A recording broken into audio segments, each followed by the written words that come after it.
અને હવે જોઈશું કોણ બનશે મેયર.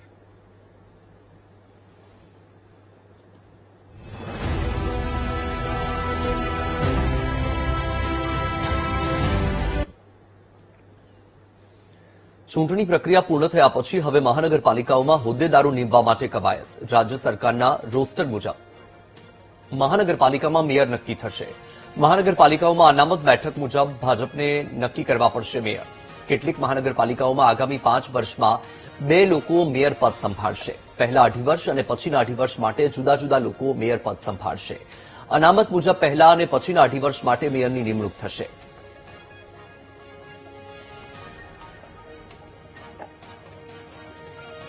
આ મુદ્દે વધુ માહિતી આપી રહ્યા છે સંવાદદાતા મેહુલ દેસાઈ. મેહુલ, ચૂંટણી પ્રક્રિયા તો પૂર્ણ થઈ ગઈ, પરિણામ જાહેર થઈ ગયા, હવે હોદ્દેદારો નિમવા માટેની કવાયત હાથ ધરાઈ છે. કોણ મેયર પદ માટે દાવેદાર તરીકે ગણવામાં આવી રહ્યા છે, શું માહિતી છે? બિલકુલથી વત્સલ, વાત કરવામાં આવે તો સ્થાનિક સ્વરાજ્ય ચૂંટણીઓના પરિણામ આવી ચૂક્યા છે. હવે જે તે જિલ્લા પંચાયતો, તાલુકા પંચાયતો, નગરપાલિકા અને મહાનગરપાલિકાઓની અંદર જે પ્રમુખ કોણ બનશે, મેયર કોણ બનશે તેની કવાયત હાથ ધરવામાં આવી રહી છે. રાજકીય પક્ષો પણ મનોમંથન કરી રહ્યા છે, પરંતુ રાજ્ય સરકારનું જે રોટેશન છે 15 મહાનગરપાલિકાઓ માટે સૌથી મહત્વપૂર્ણ છે.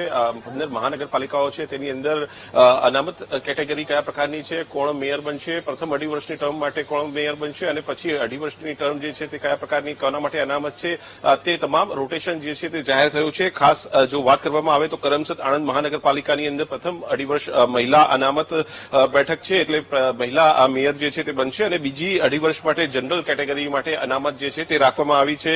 આ જ રીતે મહેસાણા મહાનગરપાલિકાની વાત કરવામાં આવે તો પ્રથમ 2.5 વર્ષ માટે મહિલા ઓબીસી જે છે તે અનામત કેટેગરી રાખવામાં આવી છે અને ત્યારબાદ 2.5 વર્ષ માટે જનરલ કેટેગરી જે છે તે રાખવામાં આવી છે. સાથે જ જો વાત કરવામાં આવે તો મોરબી, કારણ કે મોરબીની અંદર તમામ બેઠકો ભારતીય જનતા પાર્ટીના ફાળે ગઈ છે. પ્રથમ વખતની આ જે મહાનગરપાલિકાની જે ચૂંટણી થઈ તેમાં પ્રથમ 2.5 વર્ષ માટે ઓબીસી અને બીજા 2.5 વર્ષ માટે મહિલા અનામત જે છે તે રાખવામાં આવ્યા છે. સુરેન્દ્રનગરની જો વાત કરવામાં આવે તો પ્રથમ 2.5 વર્ષ અનુસૂચિત જાતિ અને ત્યારબાદ 2.5 વર્ષ માટે ઓબીસી મહિલા જે છે તે મેયર બનશે, તેને અનામત રાખવામાં આવી છે. અમદાવાદમાં પ્રથમ 2.5 વર્ષ ઓબીસી તો બીજા 2.5 વર્ષ માટે મહિલા અનામત જે છે તે રહેશે. સુરતની અંદર જો વાત કરવામાં આવે તો પ્રથમ 2.5 વર્ષ મહિલા અનામત તો બીજા 2.5 વર્ષ જનરલ કેટેગરી જે છે તે અનામત રહેશે. એટલે તમામ જે રોટેશન જે છે તે વત્સલ જાહેર થયા છે. રાજકીય પક્ષો જે છે તે પણ મંથન કરવાના છે, કારણ કે જે પ્રમાણેની જીત ભારતીય જનતા પાર્ટીને થઈ છે અને કેટલીક નગરપાલિકાઓની અંદર કોંગ્રેસ પણ જે છે તે નગરપાલિકાઓ બનાવી છે, તો આ તમામ જગ્યાએ પ્રમુખ કોણ રહેશે, મેયર કોણ બનશે, તેના માટે મંથન જે છે તે રાજકીય પક્ષો કરી રહ્યા છે. જે માહિતી મળી રહી છે તે પ્રમાણે ભારતીય જનતા પાર્ટી પણ 3 દિવસ આ જે છે તે પાર્લામેન્ટરી બોર્ડની બેઠક કરવાની છે, જેની અંદર તમામ નિમણૂકો કરવામાં આવશે. વત્સલ. બિલકુલથી મેહુલ, અનામત સિવાય બીજા કયા પરિમાણો છે કે જે મેયર પદ માટે હાલમાં ધ્યાનમાં રાખવામાં આવી રહ્યા છે?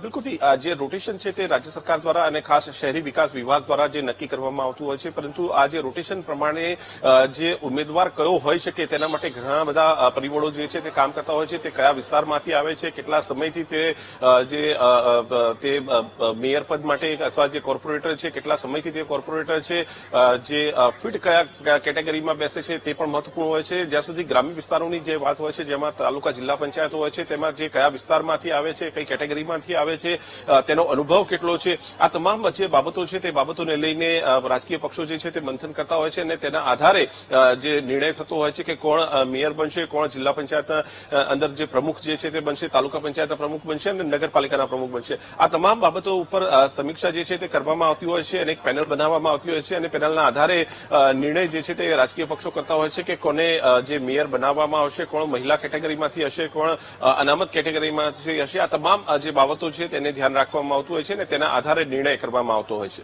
જી બિલકુલ મેહુલ, આપ માહિતી સાથે જોડાયા, આપનો આભાર. તો સ્થાનિક સ્વરાજ્યની ચૂંટણીનું પરિણામ જાહેર થઈ ચૂક્યું છે અને હવે મહાનગરપાલિકાઓમાં મેયર પદ માટેની કવાયત શરૂ કરી દેવામાં આવી છે.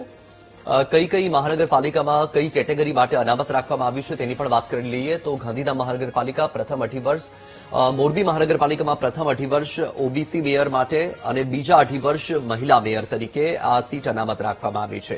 એટલે કે કેટલીક એવી મહાનગરપાલિકાઓ છે કે જ્યાં 2.5 વર્ષની 2 ટર્મ નક્કી કરવામાં આવી છે. મેયર પદ માટે બે વ્યક્તિને નીમવામાં આવશે, પહેલા 2.5 વર્ષ અને ત્યારબાદ બીજા 2.5 વર્ષની ટર્મ. સુરેન્દ્રનગર મહાનગરપાલિકામાં પ્રથમ 2.5 વર્ષ અનુસૂચિત જાતિ માટે તો બીજા 2.5 વર્ષ ઓબીસી મહિલા મેયર તરીકે ફરજ બજાવશે.